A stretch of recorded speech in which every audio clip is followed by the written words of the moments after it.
Everyone in the current Conservative cabinet is a Eurosceptic, Defence Secretary Michael Fallon says.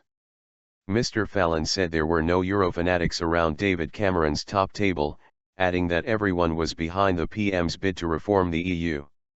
He dismissed newspaper reports that potential rebels who might criticise the result of his renegotiations would be reshuffled.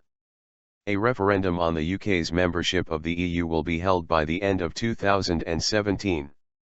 Beforehand, Mr. Cameron has pledged to win back powers from Brussels and says he wants to campaign to remain in a reformed EU. The Prime Minister said for the first time on Thursday that he would be publishing a list of the specific reforms in early November he is seeking, after calls for clarity about his demands. Campaigners to leave the EU predict the demands will be marginal, and Eurosceptics have said some ministers will resign unless they are allowed to campaign to leave. David Cameron has promised a nationwide referendum on the UK's membership of the EU by the end of 2017.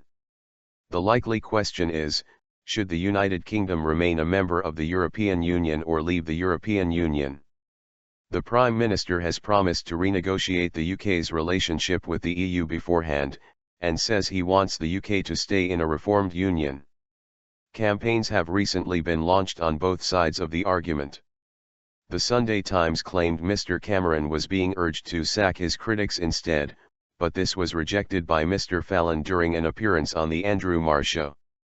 "I don't know where you get this stuff," he said. Mr. Fallon added, "We're all Eurosceptics now.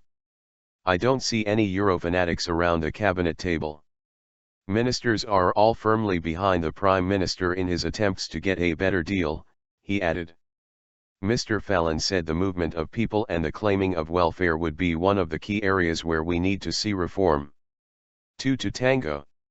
However, other EU leaders have warned Mr. Cameron the principle of free movement is non-negotiable. Mr. Cameron's reform demands, which are also likely to include exemption from an ever-closer union and safeguards for non-Eurozone countries, will be revealed in a letter to European Council President Donald Tusk. The Prime Minister has promised to quicken the pace of negotiations after European Commission President Jean-Claude Juncker said on Wednesday that huge progress was not being made and reminded the UK that it takes two to tango. His requests are likely to be considered by his counterparts at the December meeting of the European Council.